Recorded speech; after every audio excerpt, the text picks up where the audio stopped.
the sixth week, the Buddha sat enjoying the bliss of freedom underneath the Mukalinda tree.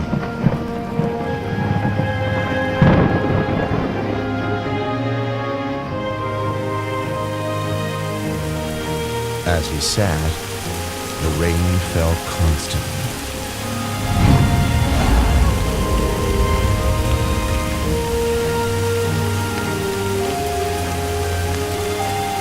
A king of Nagas, called Mukalinda, saw him and was inspired with faith. He coiled his body around the Buddha, then opened his hood over the Blessed One's head to protect him from the wind and rain.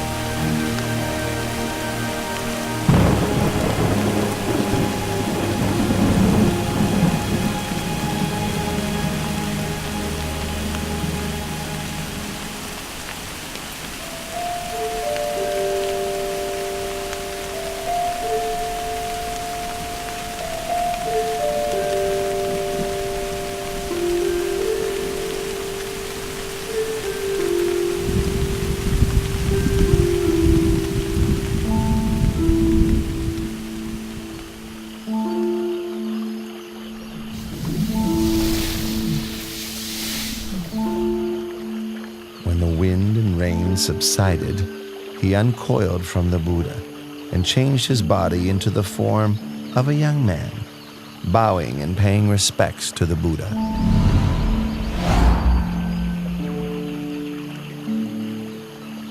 I, Naga King Muchalinda, am the Buddha's servant. I pay homage to the Blessed One.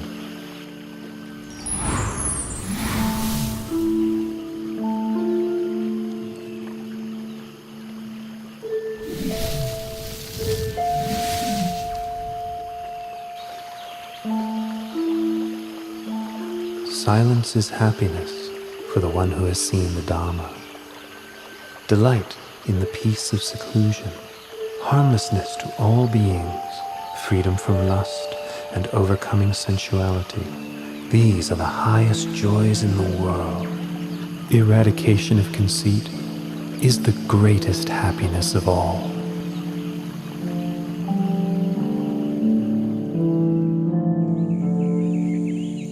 In the seventh week, after his enlightenment, the Buddha sat and enjoyed the bliss of freedom under the tree called Rajayatana for another 7 days.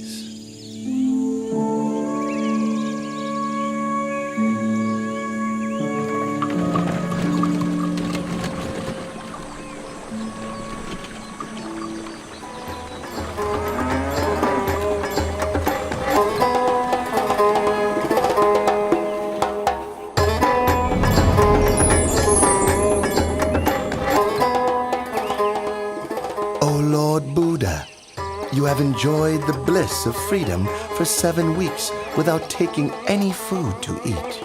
Please accept this medicinal fruit I have brought for you from the heavenly world.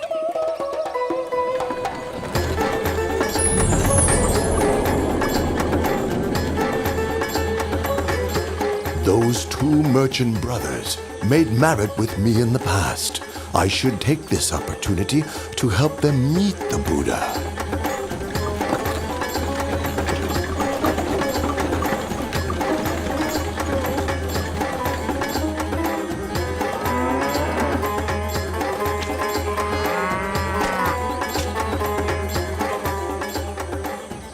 Look, Tapusa, all of our carts have stopped as if fixed to the ground.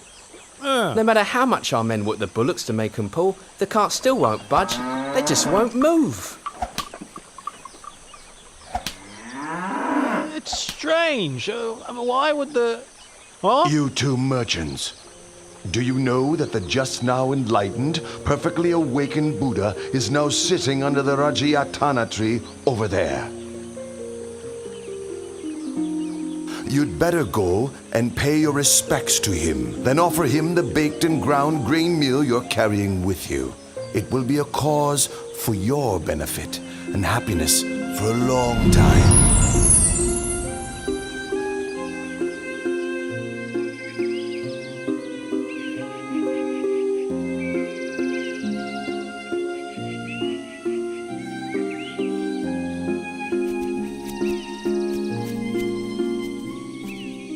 Your two humble servants bring baked and ground grain meal to offer. Please may the Lord Buddha accept our offering. I lost my alms bowl before my enlightenment.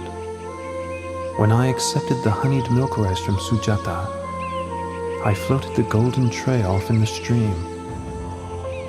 Now these two merchants are offering me a meal.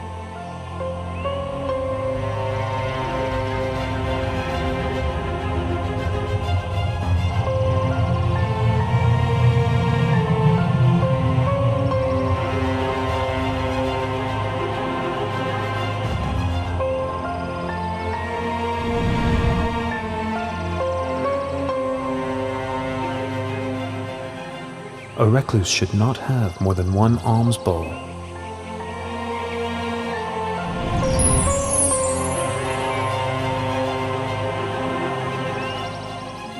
We, Tapusa and Balika, declare ourselves to be lay Buddhists.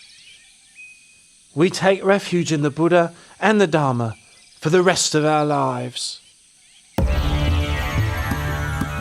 Your two humble servants, Balika and Tapusa, would like to ask you for some object that we may keep, to honour and revere.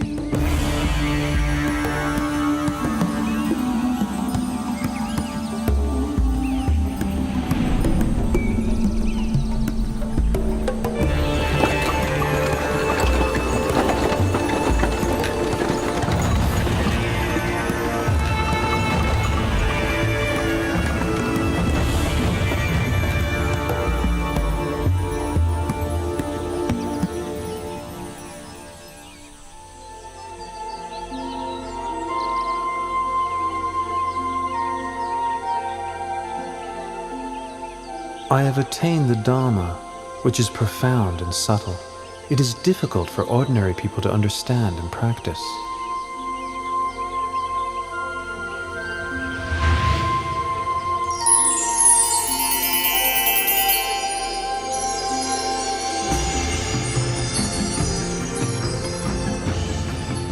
There are several kinds of people in this world. The quick-witted, upon hearing my teachings, know and understand them quickly, just like a lotus flower above the surface of the water that blossoms as soon as it receives the sun's rays. Those of moderate intelligence, having heard my teachings and then receiving some further explanation and training, are able to know and understand within a short time, just like a lotus flower level with the surface of the water, ready to blossom the next day.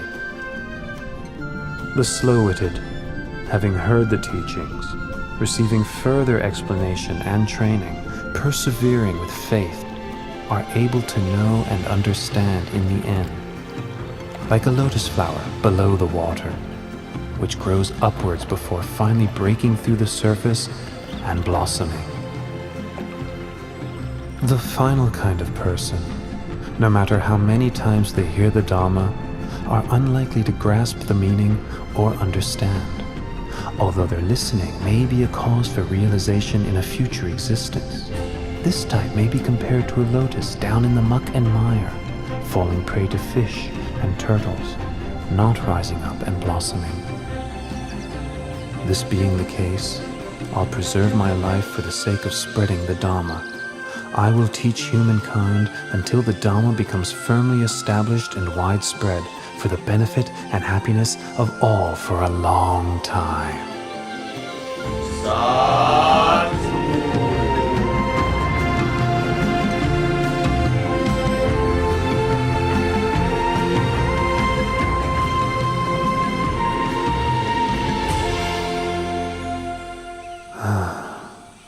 It's a pity that Alara the hermit passed away 7 days ago, and Udaka the hermit passed away just yesterday. If Alara Galama could have lived for another 7 days, and Udaka Ramaputta just one more day, they would both have surely attained enlightenment. The Buddha had known through superhuman knowledge of the passing away of Alara Kalama, and Udaka Ramaputta. Then he remembered the Pankavagiya, the 5 monks who had attended him while he was practicing extreme asceticism. Each of the 5 had well-developed faculties. If they could hear the teaching, they would surely soon attain to the Dhamma.